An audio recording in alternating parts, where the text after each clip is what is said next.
Hey you, I'm Sarah Turner. I'm a copywriter and copywriting mentor, and I want to talk to you about long copy because honestly, it's my favorite, and how to obliterate objections. So, when it comes to copywriting, I tend to be a little long-winded.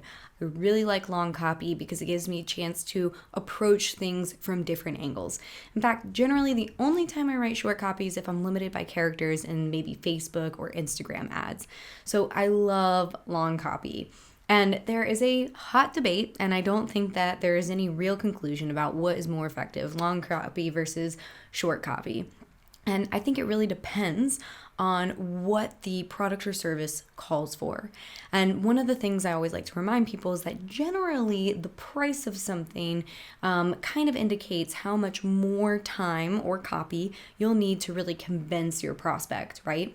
So if it's more expensive, it's generally going to take a little bit more convincing and generally a little bit more copy. However, you can totally find long form copy on something that is free.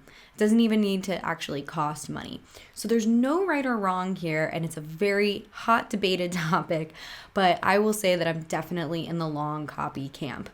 The thing is you want to make sure that it is really well formatted so that people can visually skim it and see things that pop out to them and are applicable to them. So if you write long form copy and you just have a wall of text, you are going to scare off your reader for sure. So with that in mind, let's talk about how to obliterate objections and how to write good, effective long form copy. So first things first, you gotta keep moving. Every section should bring the reader to the next. I don't know if you've heard the term bucket brigades, but I think it's a really helpful concept when you're writing long form copy. You know, the old school image of people trying to put out a fire where they would pass buckets of water from one person to the next to try and get enough water to put out a fire. That is what a bucket brigade is. And what that really means in your copy is something that takes the reader from one section to the next. So in some cases, it's actually one line or something that really stands out because it's simple. I like to, make some sort of juicy conclusion that's one line, because if somebody is skimming it, they'll see the part where it's like, oh my gosh, wasn't that absolutely ridiculous? And they'll think, wait, what was absolutely ridiculous? And they'll jump back up to the previous paragraph to read what it was I was talking about and calling ridiculous. So in long form copy, you really want to make sure that you are doing what you can to kind of move people from one section to the next and keep them going. Just because you're making a landing page or whatever and you know it's going to be a little bit longer doesn't really give you the excuse to just write and write and write and write. Cut out fluff. Even have an editing pass where you ask yourself, is this necessary? Is this necessary? Is this saying something new? And is this helpful, or is this convincing, or can it be removed? So I like to take an editing pass that is specifically when I'm thinking about, can I cut any of this out? Is any of this just fluff? And I really want to encourage you to do the same. That's another really wonderful tip that I've incorporated over the years. This little side note here, a little bonus tip, is that make different editing passes with different goals. For example, maybe you want to go through and have an emotional editing pass where you go through and you say, where can I add more emotion and where can I evoke more emotion? So that's one of my favorite things, especially with long form copy.